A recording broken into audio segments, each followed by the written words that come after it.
program, and so proud to welcome to the studio the executive director of the International Campaign to Abolish Nuclear Weapons, recognized and honored for its work by the Nobel Peace Prize for 2017, Beatrice Fihn. It's great to see you. Congratulations. Thank you so much. I'm so disappointed. I did expect you to come in wearing we haven't received it yet. It will be awarded in December in a ceremony in Oslo. And I think that then maybe I'll just carry it around, just for... Always keep it handy. You're going to want to show that off. I think it's going to be great to just bring to meetings and just, here's me and my Nobel Peace Prize. So let's talk. The generals wear all the stuff I know. on there. Yeah, right. The peace people should also have this. Absolutely. I like accessories. So I like that. That would be great. How did you find out? We got a phone call about 10 minutes before the live press conference in Oslo.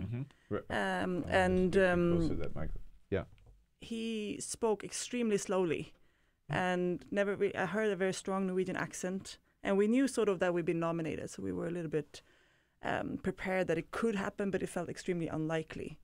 And then he spoke so slowly. He's like, I'm calling you from Oslo, Norway, with what I hope is good news. And I'm like, just say it. Just say it. And then, of course, really overwhelmed. Fantastic. Were you by yourself or were you with a group? I had two colleagues in the office with me who just saw me like jumping up and down and waving at them to turn the music down that they have playing on. So it was pretty hectic. And then we knew that there was going to be a whole invasion of reporters and stuff. Yeah. So we had about 10 minutes to just sort of sit down and like, what's going to happen now? But amazing. Well, a few years ago, I was I belonged to the White House press corps, and that's when President Obama was awarded the Nobel Peace Prize. His first year, that's right, very first year. That's right. He had barely taken over, and he got a call early in the morning telling him that he'd won it. So he had a little news conference in the Rose Garden that morning, and I went down there for it. And he was the same. He was just like speechless. He didn't know what to say about it. Yeah. And in fact, at the time, he received the prize sort of for anticipate. It was an anticipatory Nobel Peace Prize. He hadn't done anything yet because he hadn't been there long enough. But they were just kind of hoping that he would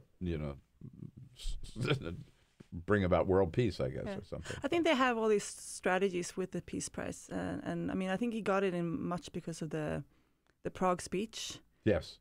Which you can obviously be disappointed that it didn't achieve enough results as maybe we had hoped.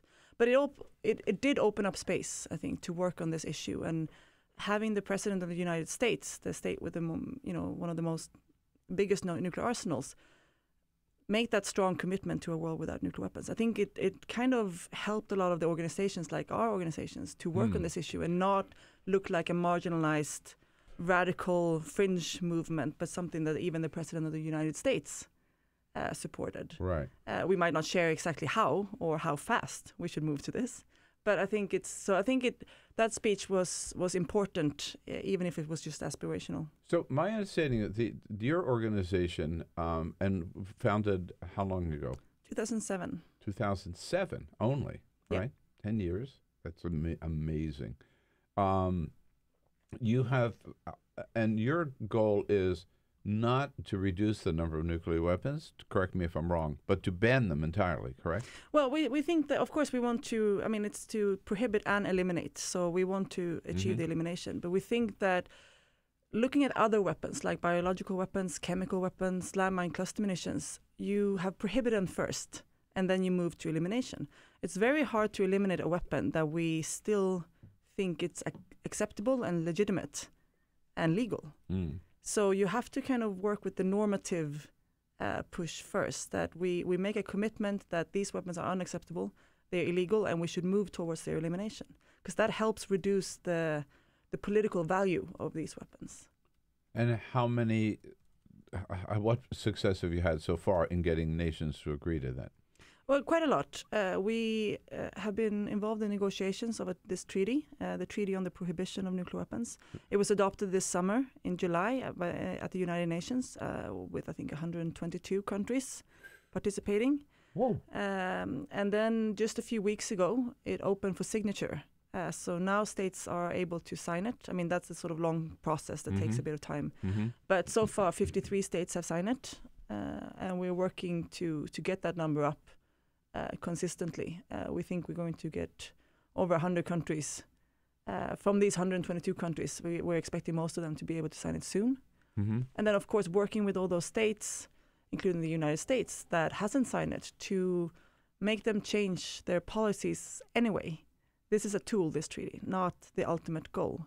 We see, for example, with the landmine treaty, that the United States never signed, but it still has affected and made the United States stop using landmines.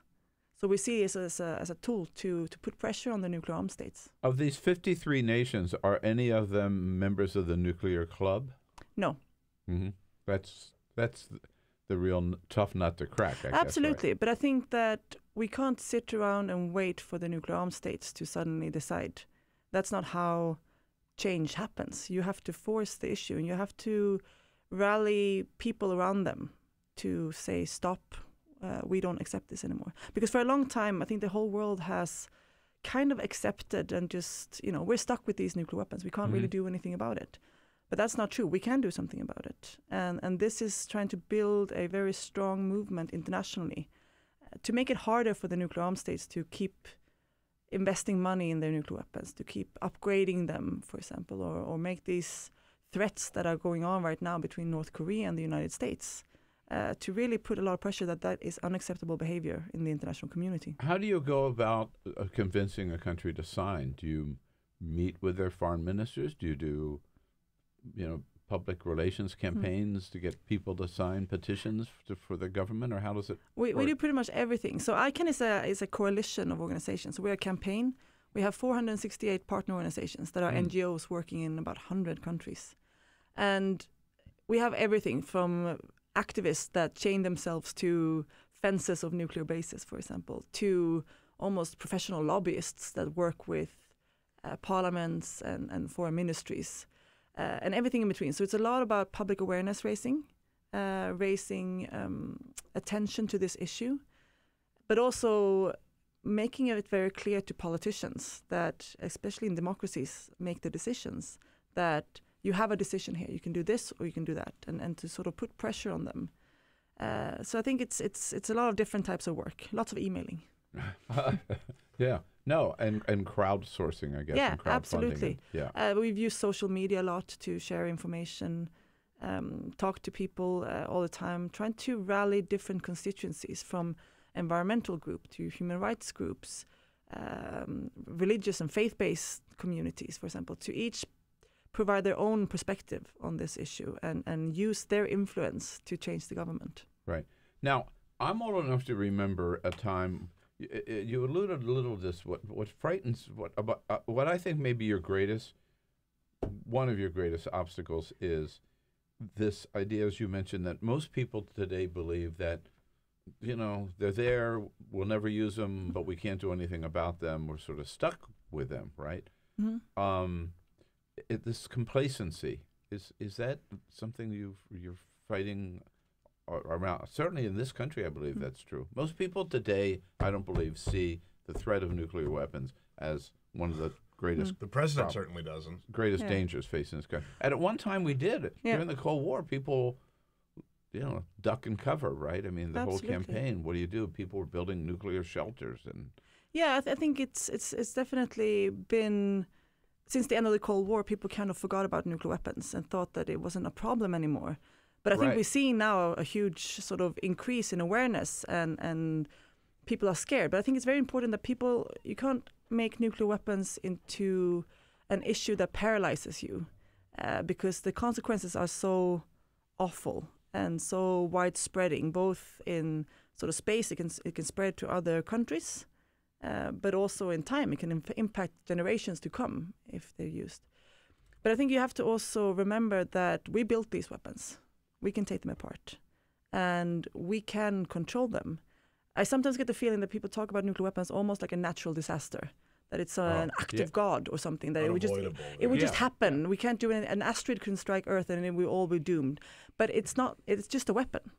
And I think we've made them into something that it isn't, like a much of a bigger symbolic power tool that reflects the whole sort of situation in the world. But it's just a weapon, and we can control them, and we can do something about it. And I think that now we have a huge opportunity in the world to again rally people to do something, because we left this issue. We thought that it wasn't a problem anymore. But whether or not you believe in deterrence and think that that's a good idea and that it keeps you safe, if we keep nuclear weapons forever, they will be used by accident or intent. And the consequences would be devastating. And emergency relief agencies like the Red Cross, for example, or the UN humanitarian system, they say we can't do anything to help. We can't even treat the wounded because of the radiation. So we just have to pull our stuff out and let everyone suffer and die on their own, in a way. So I think it's really, we have to stop that before it happens, and we can stop it. And this work is so important. What is the status of nuclear weapons today? I mean, roughly, how many are there and who's got them? So there is about 15,000 nuclear weapons still. Many of them are bigger than the Hiroshima bomb, Nagasaki bombs. Yeah. And the cities today look completely different, so the impact would be much more devastating. And I think over 200,000 people died in those two attacks. So 15,000, each one of them is bigger than the... Not each one of them, but sort of average. Some of them are enormous, of course, and some of them are a little bit smaller, but the average size is bigger than Hiroshima and Nagasaki. And there's this organization here in the US, the Union of Concerned Scientists, that did this great sort of visualization of US nuclear arsenals. And this is just the US, 1 out of 9. And on one nuclear-armed submarine, you have the explosive TNT of the nuclear weapons, equivalent of, what was it, the explosiveness of 7 World War IIs. Whoa, on one submarine. And there's 10 of them patrolling constantly. And what was it, 60 million people died in World War II? I think. Sounds dangerous. Yeah. It's pretty dangerous. And they are down deep in the sea, and they can be an accident. We had a UK and French nuclear submarines that collided in the French Channel and the English Channel. There can be, it can be all these kind of accidents, miscalculations. And we see with North Korea and the United States right now, when the rhetoric is triggering, actions can follow. It doesn't mean that they're going to be used, but something could go wrong. And the more you raise the alert level and the preparedness to use them, the easier it is that something happens. So I think it's really an urgent threat, and it's something that we don't really feel comfortable thinking about the consequences of, but it is absolutely horrific and would violate all laws of war that we've developed. And how many countries that we know of? Some don't admit that they've got them, but we know they've got them, like Israel. Yeah. So 9 countries. It's the United States, Russia, China, France, and the UK. And then India, Pakistan, Israel, and North Korea. So you do put North Korea on that list. Yeah, they have nuclear weapons. Yeah. This idea that we're going to stop them is really... no. Realistic. No. Of course, they can get rid of their nuclear weapons. Other states have, like South Africa, for example, did it. So it's absolutely possible. I'm not going to say that they can't. They can. But right now they do have nuclear weapons, and we can't pretend like they don't. So South Africa got rid of theirs. Libya, I forget whether they were developing or they already had them. No, they had a program that wasn't finished yet, and also with other weapons of mass destruction. But we also had a couple of the former Soviet republics that had Soviet nuclear weapons, like Ukraine and Belarus and those. They gave them back to Russia when they separated from them. And isn't there also, so these 15,000 weapons exist, but isn't there also a lot of nuclear material left over from the Cold War that's just kind of hanging out there? Absolutely. It's the more nuclear weapons we have, and the more sort of production of it, the higher likelihood that there's an attack on a facility like that, or that there's theft of material. So I think it's also a huge security concern, the existing nuclear weapons, for the people in the country where they are. If you live next to a nuclear base, for example, you also vulnerable for accidents or attacks on that base. So they're not just protecting you; they're also increasing the threat for you. So what can people do? And what do you ask people? I guess it differs from country to country. Yeah. But like, let's talk about right here in the United States. We are with Russia, right? One of the countries that has this excessive supply, right, of nuclear weapons. Reportedly, Donald Trump wanted to increase our arsenal by 10 times. But short of that, even under Barack Obama, we've allocated, I forget how many billions of dollars. Enormous amounts. Right, to modernize our, why, right? Exactly. I mean, this is a weapon that almost everyone agrees is a bad weapon. They shouldn't be used. They don't really fit modern day threats. They can't fight terrorism. They can't fight climate change, organized crime. It's hugely expensive and a huge security risk to the people of the country. So I think it's people need to first believe that you can do something about it. I think it's a lot of it's a lot of emotions around nuclear weapons. It's probably the most emotional weapon there is, because there's so much feelings attached to it and just cultural associations rather than practical impact. They're almost impossible to use in conflict. They're not very good weapons. If you look at the military and what weapons they actually want and use, it's sort of high technology weapon, precision guidance, fully autonomous weapons. Yeah. It's not leveling an entire city full of civilians. That is not modern day warfare today. Right. So it's interesting in the sense that they become almost obsolete. I think in terms of absolutely their use in a military conflict today. Absolutely. It's not. It wouldn't do the job. I mean, today it's not really acceptable. It's different from 1945. It's not acceptable today to level an entire city of civilians, to indiscriminately slaughter 200,000-300,000 of people. It's not what we do in warfare. It doesn't get the job that you want in a military operation done. So, and because the impact would also, I mean, the kind of the refugee crisis that would be sprung from that, the long-term impact, the impact for survivors and generations, their kids, it would be enormous. If you would, what Donald Trump said, totally destroy North Korea, indicating with nuclear weapons, I mean, that would impact South Korea, that would impact Japan, China. You can't contain that kind of, I mean, aside from the immoral idea of slaughtering an entire people. I mean, that would be absolutely awful just because of that. But also, it's not. But the radiation would spread through that entire region. Yeah, absolutely. Right? And if you have a nuclear war, I mean, you could also get, it could impact the climate.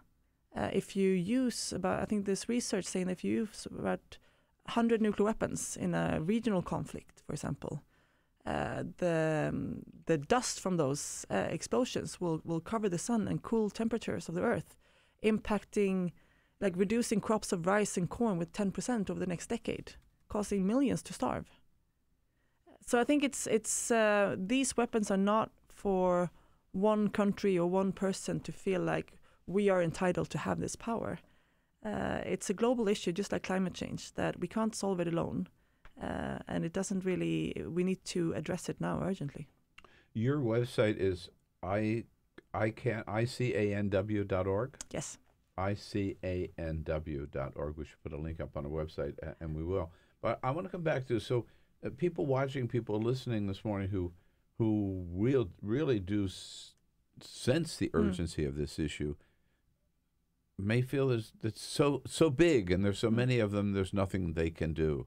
Is there something they can do? There's absolutely many things to do. We have about 460 partner organizations, many of them in the United States. And on our website, you can find which organizations do work in your country and get involved and support those kind of organizations. But you can also do things that we can also remove investments in nuclear weapons production. We have this great report called Don't Bank on the Bomb, which tracks... Don't bank on the bomb. Yeah, which tracks where your savings and pensions go, and if they go to nuclear weapons production. And that's also how we work with this treaty. We're trying to now, all the countries that signs this treaty, we're trying to get banks and pension funds in those countries to Now your country prohibited nuclear weapons, which means that you are not allowed to invest in nuclear weapons production. And trying to divest.